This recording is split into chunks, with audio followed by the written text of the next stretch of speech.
Hey everybody, it's me Danielle, and I just wanted to talk about adjectives today.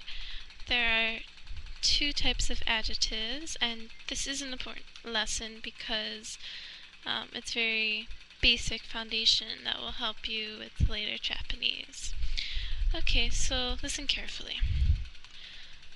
I wrote down that there's two types. And the two types that there are na-adjectives and i-adjectives.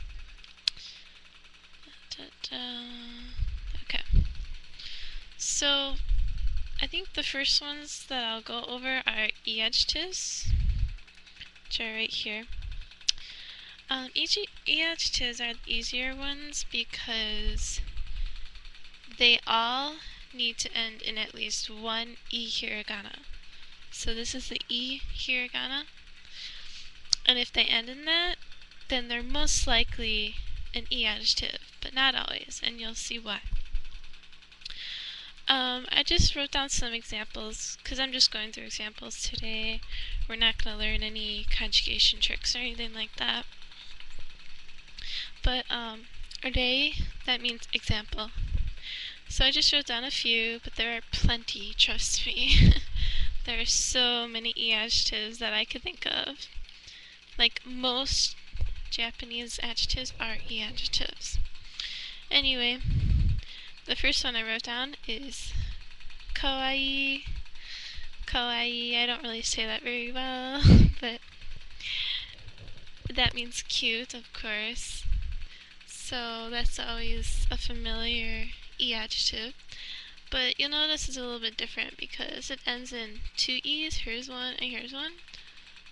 But generally we ignore that one and we just think about the last one. And remember, as long as it ends in at least one i-hiragana, then it's probably i-adjective. And then the normal ones are tanoshii, which means fun, kanashii, which is sad, ureshii, which is happy, and omoshiroi, which is interesting. So those are some of my more favorite i-adjectives.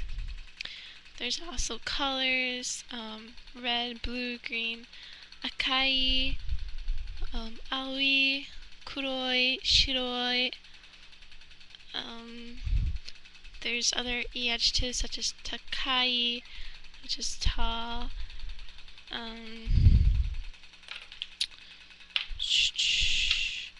I don't know. Utsukushi, which is beautiful. Urayamashi, which is jealous. Okay. So, don't worry about those too much. The ones you need to worry about are na-adjectives, because these ones are the tricky ones. Okay, na-adjectives. They usually don't end in e, but they will sometimes.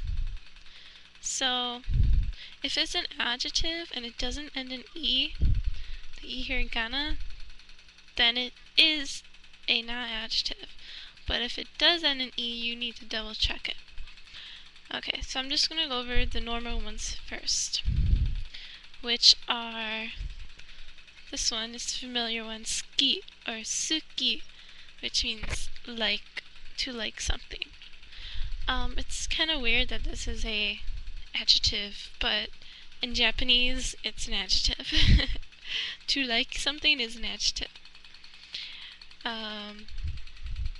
That's just kind of how the language works.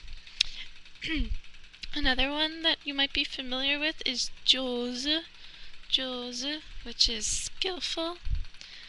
So if you're skillful in Japanese, someone might say to you, Nihongo ga jouzu desu ne, which is your Japanese is good.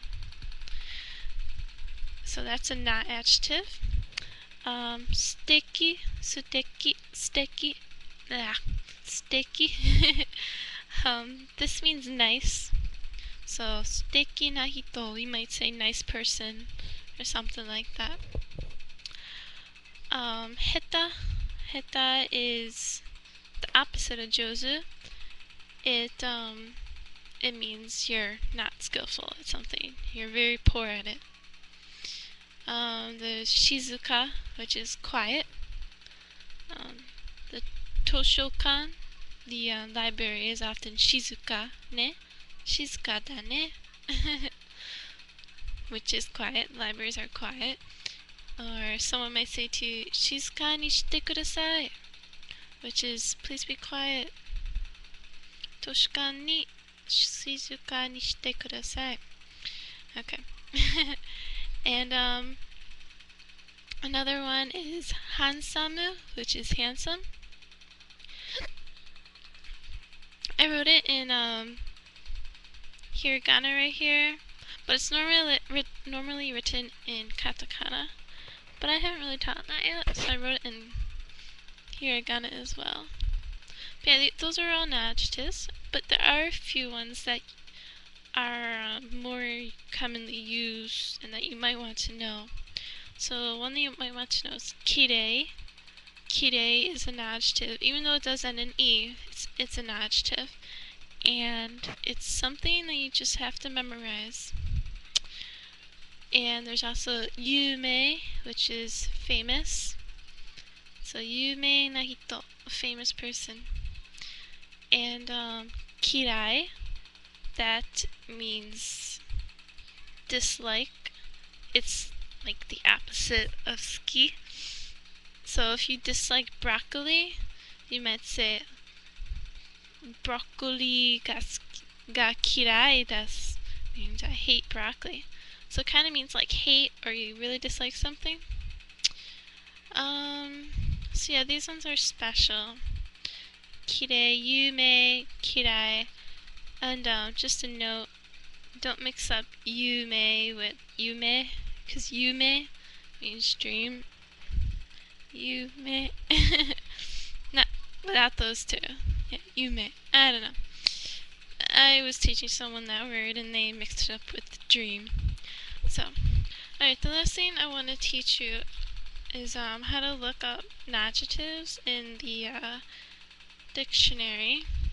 I have a little one right here. It's kind of small.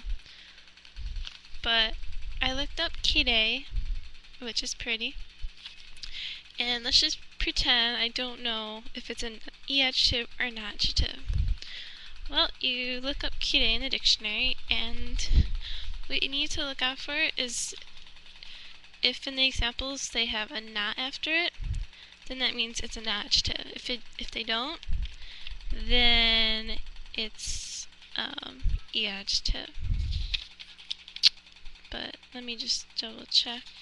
Yeah, I think. Okay. So let me show you. And yeah, this dictionary is bound by tape. Kirei.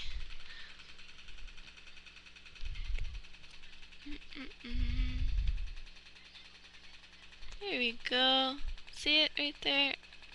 Kirei, na, and then it has a ni. Sometimes you might have a ni after it, depending on how you're using it, in the sentence. But just ignore that. That's why they're called na-adjectives, because sometimes, not always, you'll have a na hiragana after it. So that's how you know if it is a na-adjective or i-adjective. Anyway, that's just basic stuff. Good luck with it. じゃあまたね。